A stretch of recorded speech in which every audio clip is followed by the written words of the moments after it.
What's happening, everybody? Welcome back to Behind the Spacebar. This is the podcast where we help you become a world-class playback engineer by answering your questions. As I talked about last week, I want to introduce you to my co-host. I guess first I should introduce myself if we've never met before. My name is Will. Thanks so much for being here. This is going to be super, super fun. I want to bring in my co-host. He's actually more of a host than I am for this, but Mr. Reese Bagwell. What's happening, Reese? Just hanging out with you, man. Ready to answer some questions. Yeah, this is going to be super fun. So we talked about, it's been almost 2 years since we've recorded an episode of the show. We wanted to do a brand new format that's question and answer so you guys can submit questions and I'll answer them. And so Reese has a couple questions for me today. The way these work, I do not know the questions he's going to ask. Like we've kind of set this up to where I'm just going to get on the call and he's going to spring some questions on me. Hopefully they're appropriate. Hopefully I know the answer to them and we'll figure them out in a moment. Before we get to today's questions, Reese, let everybody know how they can get their question answered by us on the show. Yeah, hit us up on Instagram from studio to stage IG. Direct messages there, and we will slide you into the queue and hopefully get your question answered as soon as possible. Love it. Love it. Yeah, this is going to be super, super fun. So Reese, let's kick things off. Hit me with the first question. What do you got for me? Okay, this one is from Instagram. This is from Jake. If I planned on just running backing tracks and auto-tune, would a Mac Mini with 8 gigs suffice? At this point, would the M4 be the way to go, or could an M2 with the same specs work? So Yeah. we get this type of question a lot in boot camp and just in general with from studio to stage. So what do you think? Yeah, so let me first answer Jake's question very directly. If I plan on running backing tracks and auto-tune, would a Mac Mini with 8 gigs suffice? 8 gig Mac Mini with for backing tracks for playback 100% perfectly fine. Those are super powerful machines. We'll talk more about that in a moment. The playback and auto-tune piece, it is fine if you're using a UAD interface for auto-tune and you're just simply connecting it to your computer to be able to control it using console. That is perfectly fine. That machine works for that, right? A core concept we teach is something called division of labor, and division of labor means separate task, separate pieces of equipment, separate pieces of gear for separate task, right? So Reese, what is the problem? I'll throw this to you. I'll ask you a question. What's the problem if Jake were to run auto-tune in Ableton and playback in Ableton and use one computer? Like, what's the problem with that? The first problem. Well, I would say Jake is living dangerously That's because right. if something goes wrong and that computer goes down, Ableton crashes, whatever the case may be, something is Yeah. eventually going to happen. Yeah. You're losing not only playback, but your auto tune's out the window. So, That's right. hey, maybe it's not a big deal if you're an awesome singer, but if auto tune is doing some heavy lifting there, or if that's just the style of music that you're Yeah. playing, Yep. where auto tune is a major feature of your vocal chain, your audience is going to start to know really quick that something has happened. And like I said, that's a pretty hardcore way to live. I'm not a fan. Yeah, that's right. So Jake, just to clarify, and I know we're not talking in real time and in person, and I can't clarify, but to give you the Wool Dog seal of approval, that computer, 8 gigs, Mac Mini, perfectly fine if auto-tune is being handled by something externally. I would not suggest in any circumstance running playback and auto-tune on the same machine. 8 gig Mac Mini, perfectly fine for playback. You asked another question. The second half of this was, would the M4 be fine or is the M2 plenty? Here's what I will tell you. I own a M1 MacBook Pro or MacBook Air. I own a M2 MacBook Air. And if I remember correctly, the computers I'm using with the artist I'm currently working with, I believe is an M3.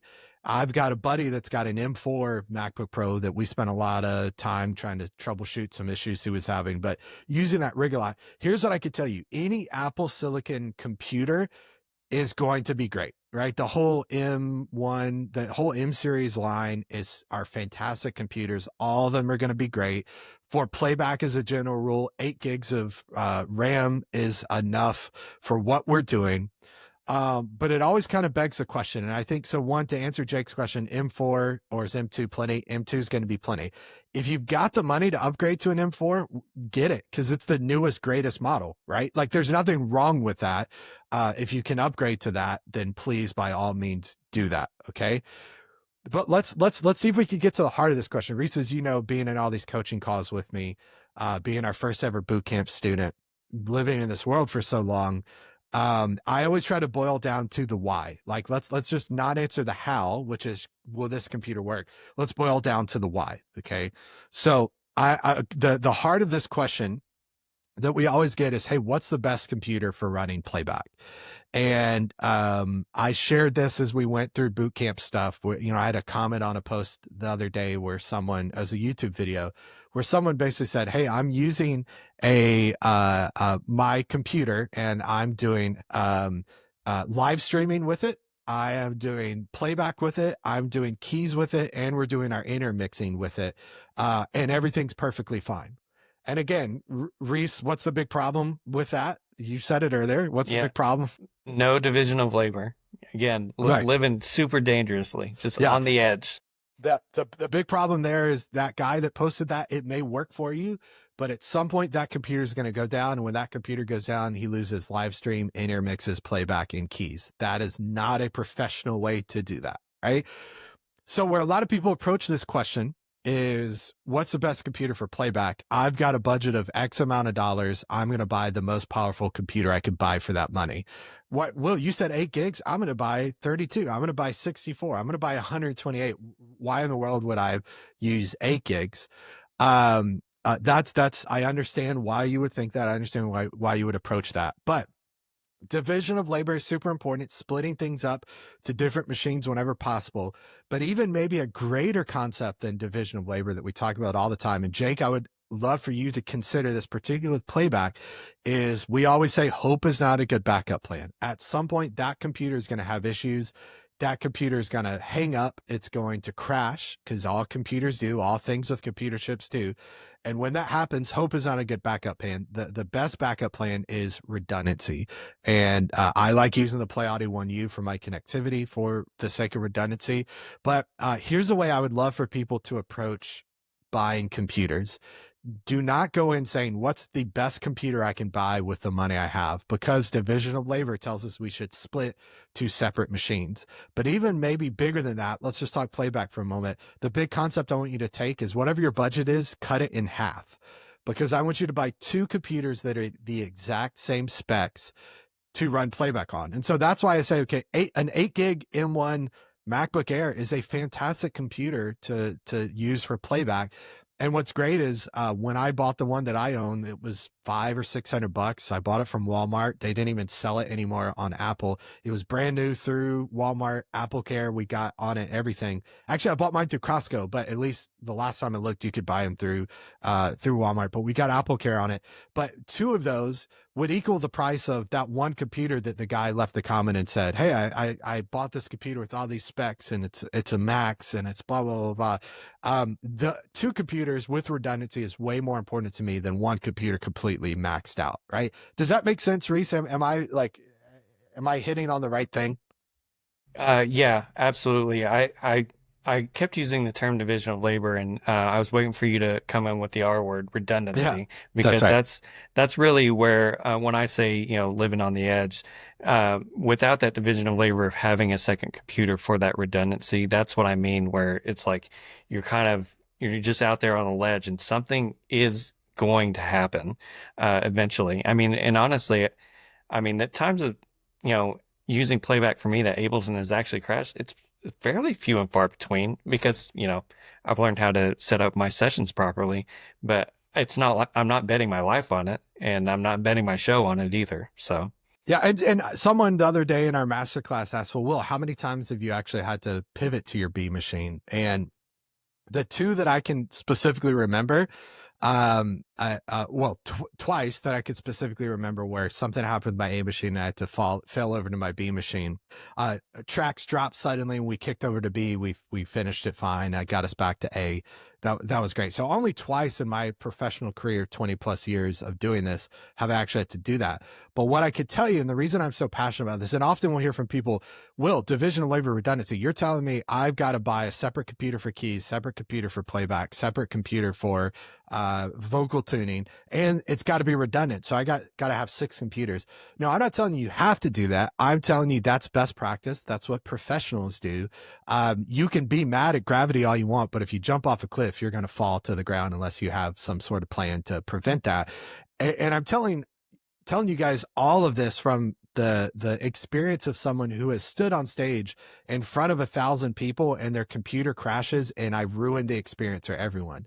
And I did that because I had one computer doing keys, doing processing, doing tracks, and I didn't have redundancy. And I could tell you this as I wrap up this question. I know I'm rambling. I could tell you this, there is a production rules of probability, and the production rules of probability state if I solve for a potential eventual scenario, the likelihood of that eventual scenario happening are slim to none. But if I do not solve for that potential scenario and hope is my plan, and fingers crossed, knock on wood, hopes and prayers, thoughts and prayers that it doesn't happen, the likelihood of that thing happening are sky high, right? Is it Murphy's Law, right? Yeah. If something can go wrong, it will go wrong. Production probability states if I plan for it and make a plan, it's likely not to happen. So, Jake, hopefully that answers your question. And then we went a little deeper there with some of the why as well. And of course, we got to talk about division of labor and redundancy because it's not a will dog it spiel unless I talk about that. Yeah, So, it's great what we question. hang our hat on, so to That's speak. exactly right. Hey, I wanted to add one thing to that, just as a clarifying piece, because we've had this follow-up question before, and then we'll move on Yep. to the next one. Okay. When you say exact, and when we're talking about buying 2 computers, do you mean kind of the same? They're both Macs. Let's get Yeah. specific. Yeah. So that's a point of you don't need the same computer if you're looking for backup. If you just, in case this computer goes down and I can go to this other computer, that's fine, right? Redundancy is the exact same component. In case this fails, we go to that. If I'm flying to the moon on a spaceship, you better hope those systems are redundant. And redundant doesn't mean I got a Ferrari as my main car and my 1988 Honda Civic is my backup car, right? That is not redundancy. That is backup. If this car goes down, I do this. Redundancy is I have the same exact thing, right? Now, why is that important? Because those two computers are operating independently, and the way in which I keep them in sync is a MIDI controller where I select song 3 and I press play. And if those computers have different hard drives, different OSs, different different amounts of RAM, and I press play, the likelihood of those drifting from each other is high, right? And again, some people say, well, why don't I have one on one OS and one on another OS? Well, that's stupid because that's not redundancy. Redundancy is the same exact component times 2. And so that's what I'm talking about when we talk about redundancy. Again, you could do it without that. That's backup. That's not redundancy. And I know some people that have quote unquote redundant systems and they've got their grandma's old Intel MacBook Pro and they've got a brand new MacBook Pro that they spend all their money on. That's not redundancy. That's backup. And if it works for you, great. But you've been on coaching calls where we've had students say, hey, for some reason, my computers are getting out of sync with my Play Audio 1U. And we go, oh, it's 2 different ones. That's why. So great question, though. I like that. Cool. All right, let's move on to the next one. This one is from, I hope I'm saying this right, Anselmo. Hey, mate, have you ever come across this product for backing tracks? And well, I'll let you bring up this product. I sent you the link. Okay, cool. I was wondering what you think of it. On paper, seems like a bit of a game changer. So let's bring that up. And well, if you wouldn't mind sharing your screen, we'll take a look at what Anselmo's talking about here. Yeah, I've seen this guy before. Yeah, so me too. Those of you that are listening, one good time to say, hey, you could watch us on YouTube. From studio to stage, youtube.com/from studio stage. You can actually visually see this. You could see it on the side as well too. But the device that Anselmo was mentioning is the B Beat Evo by M Live.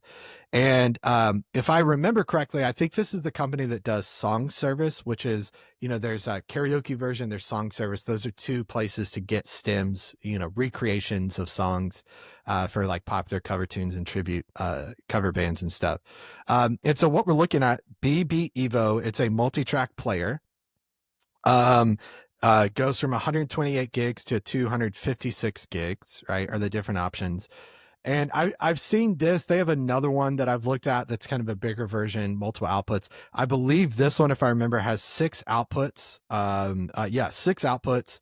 Part of their kind of claim to fame is it's everything all in one. Projects can contain music, video, and images, but also MIDI tracks as well too. The philosophy behind Beat is to simplify the management of backing tracks and videos during a show. With Beat, there's no need to bring to the stage computers, tablets, sound and video cards, cables, mixers. Solves this issue in a few square centimeters and not a lot of weight. So the premise behind this is, hey, instead of buying all those computers and all that crazy expensive, difficult to understand software, instead of all that, hey, buy this one device and we will do everything you need in one device. Could anyone guess what the potential problem with this or the hesitation I have towards this? 2 things, and we'll talk about those 2. The first one, Reese, you said it initially, division of labor, right? Now, I like the simplicity of this device, and we often talk about the simplicity stability scale, and that's this idea that there's a sliding fader, and we can move on one side towards simplicity, and the more we focus on simplicity, the less we focus on stability, which means the simplest system is the least stable system, right? If you want simplicity, this is a really simple system. It's not very stable. And no offense to the M Live people and the people that are using this, you're going, well, I've never had it crash. It's not stable in the sense of it's one device, right? Yeah. If that one device goes down, I lose my lights, I lose my video, I lose my audio, I lose all that sort of stuff, right? That's simplicity. On the stability side, the more we focus on stability, the most stable system is the least simple system. And I want to draw a distinction here. One step, there's nothing wrong with a complex system. The more you do playback, the more complex your system's going to be, the more professional your system is. Doing audio, doing playback, doing keys, doing vocal tuning on 3 separate computers and all of those being redundant, that's a pretty complex system. I am not saying, and it's important to understand this, one step beyond complex is convolution. Convoluted is a setup that's just kind of stupid. Like you're just doing it to be complex. You're building a system to say, look how professional and complex my system is. So what I always suggest is I try to move that fader right in the middle as much as possible. Sometimes I'm going to focus a little more on simplicity if I'm just getting started, if I'm coaching a student that's just getting started. Sometimes we're going to move that fader a little to the right if we want stability. It's a more professional thing. But we kind of want to keep those 2 in mind. So the things I don't love about this is, one, it's an all-in-one solution, and I don't love that because if this goes down, we lose lights, video, audio, MIDI, everything, right? The second thing I don't love about this is it's not production probability, right? Production probability says the likelihood of this thing dying and taking down my whole show.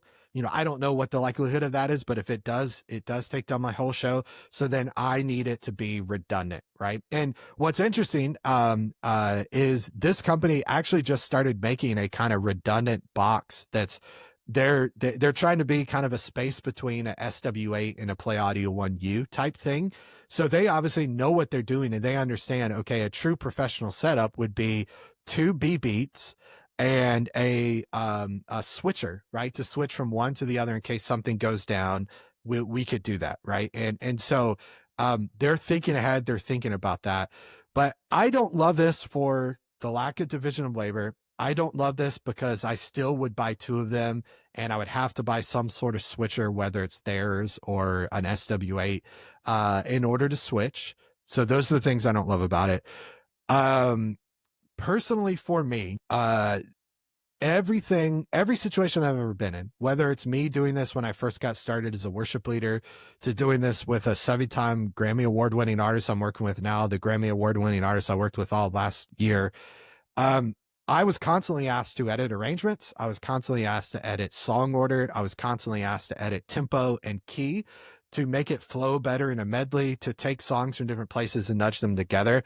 This personally would slow my workflow down to the point maybe even have it come to a screeching halt to where I cannot do what I personally do as a professional playback engineer for Grammy Award winning artist on a hardware device like this. Now, could you in a tribute cover band that just plays a song from beginning to end, never loops anything? If you get off, you kill tracks, that's fine. Don't loop during the middle. This might be a great solution for you. But me personally, I cannot use this in how I do things. And I think the final piece of this for me, and then Reese, I'd love to hear your thoughts. Final piece of this for me is the premise of a device like this is computers are unreliable and we can't trust them on stage, and it's way too expensive to have multiple computers and a audio interface on stage, right? That's the premise.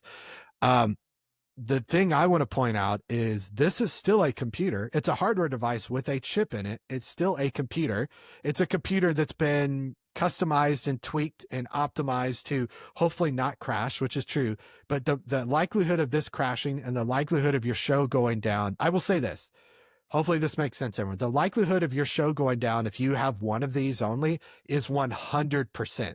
Right? Does that make sense? Right? The likelihood of it going down, I don't know what that is, but the likelihood of your show going down if you only have one device, one computer is 100%. Right? I can reduce the likelihood of that by building a redundant system and using division of labor to split things out. So, um, again, to make a professional level setup with this, final thing I promise, I would have to have two of these. I would have to have some way to switch them as well.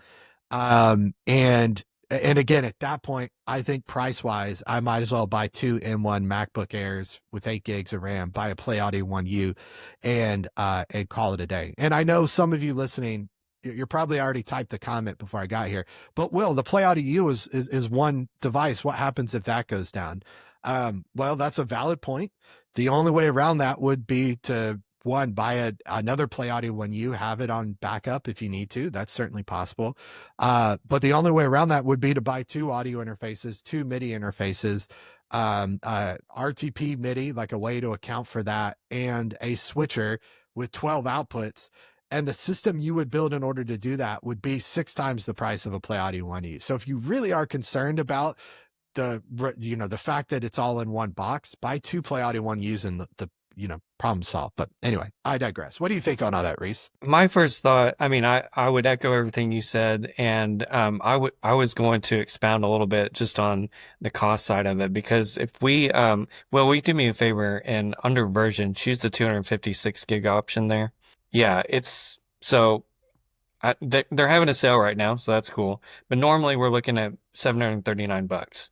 And so when we're talking about investing in this system, so you're buying two of them, then you're buying their switcher, and like you said, if whenever you're making edits to your tracks, and besides the fact that, like you said, that your process is going to come to a screeching halt if you're trying to make edits on the fly, you still have to have a computer to do that. Yeah, And that's so, a good point. Yeah, that's right. That's right. I started pulling up Apple's website, looking at the new M4 MacBook Airs. They're coming standard now with 16 gigs of RAM. They don't even offer Cool. 8 gigs anymore. That's great.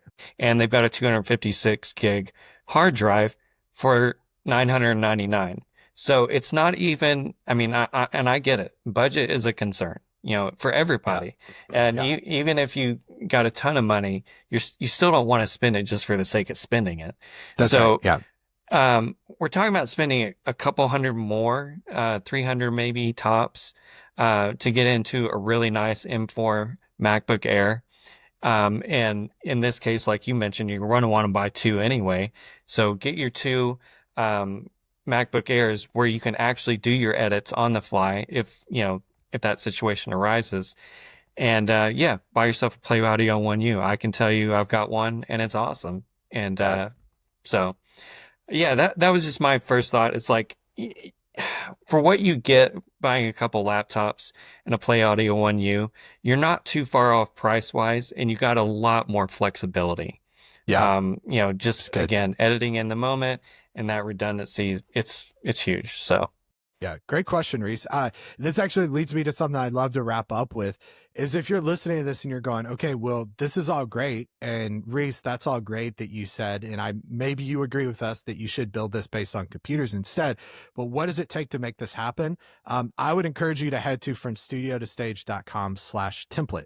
Two things you're going to find there. One, if you want to become a world-class playback engineer, I want to give you my basic tracks template plus my prepare course and my program course from the playback method completely for free. That is going to teach you step by step what you need to know in order to understand why you should use playback, how to program your songs and sets in the most efficient, stable, flexible way. You're going to get all that for free. Plus, you'll get access to Backline. And Backline is the resource that I've built where I list every piece of gear I've ever used, and I actually give you suggested rigs based on whether it's a laptop rig or a Mac Mini rig. So if you want to get both of those resources completely for free, then head to fromstudiotostage.com/template. You could share your email there, and we will send that over to you, and would love to give you access to that, which is great. So, man, Reese, this has been a great first episode. Thank you for some great questions. Thank you to the two folks that submitted their questions. Probably good to wrap up here and remind everyone, where can they submit questions for future episodes? Again, find us on Instagram from Studio to Stage IG and send us those DMs. There's not another From Studio to Stage out there, and if they are, they're not as awesome as well. So, find the right one, send us those questions. We will get them answered as soon as possible. Awesome. Appreciate it. Thanks for being here, Reese. Thanks for those great questions. Thank you all for watching, for listening. Wherever you're watching, listening, hit subscribe. It's completely free and you'll automatically get our next episode. If you know someone that you think would like this episode, share it with them as well. Submit those questions and we'll see you on the next one. Take care, everybody. Bye. All right. See ya.